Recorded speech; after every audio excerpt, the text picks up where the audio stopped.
What is going on, everybody? Patrick over here at GhostPicks ATS with some sombering news. So, first thing for you today is a quick recap of what's been going on, and then we'll dive right on into a free play of the day in the Chicago Bulls Indiana Pacers. First off, lost our final play in March Madness.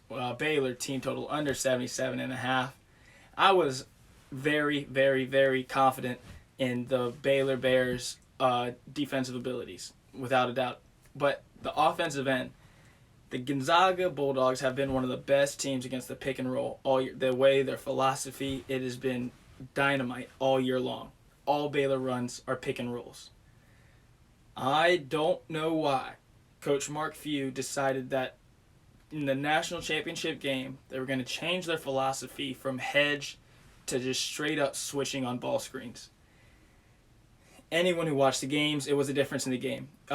Any single time the Baylor wanted to, they screened with Timmy's man and then had a one-on-one opportunity with Teague, Butler, or Mitchell on Drew Timme.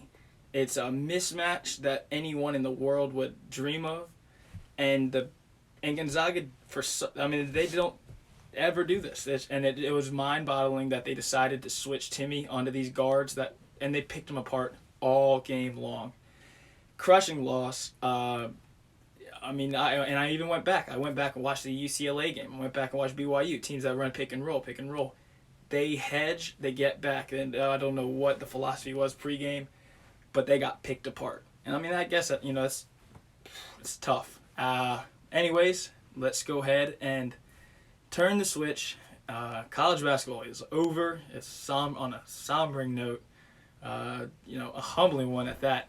I damn love that play. And, I said it, so in my write-up, just for full transparency, it was 7 units on the Baylor Bears, team total under 77.5, and then a live play in the game under 168 or better.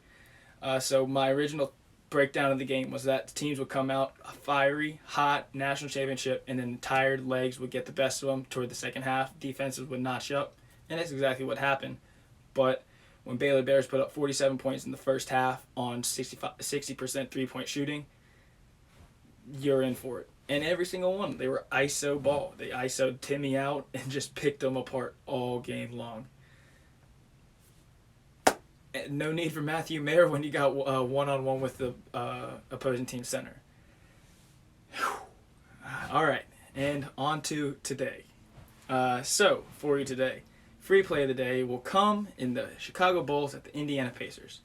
I think there's 7 games in the NBA today, and if you look across them, I think 6 of them have major injury news that haven't been resolved, and it's 2:30.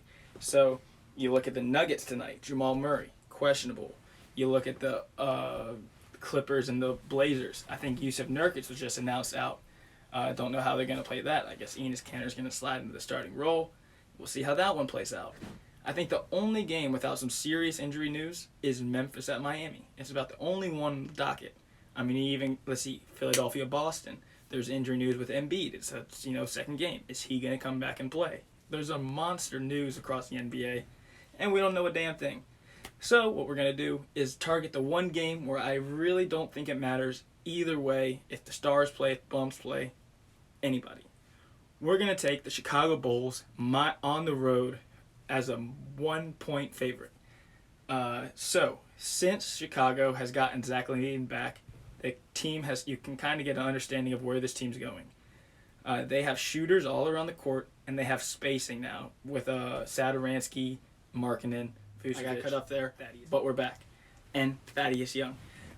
So this new Bulls team is the best rebounding team in the NBA, and they also have the size to match up with the interior presence of the Pacers. Now, if Malcolm Brogdon does play, they got Patrick Williams on the perimeter, as well as Thomas Satoransky, who has proven to be a capable defender on the perimeter.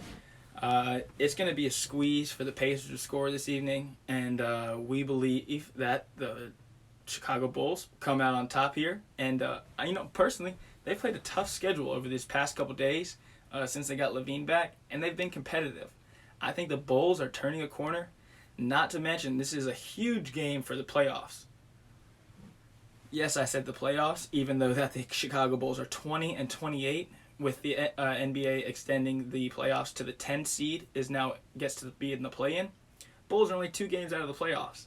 So even though they may have struggled over the past little bit, with their new pieces are starting to come together and gel, look for the Bulls to make a little run here, and it starts today. Let's go Bulls.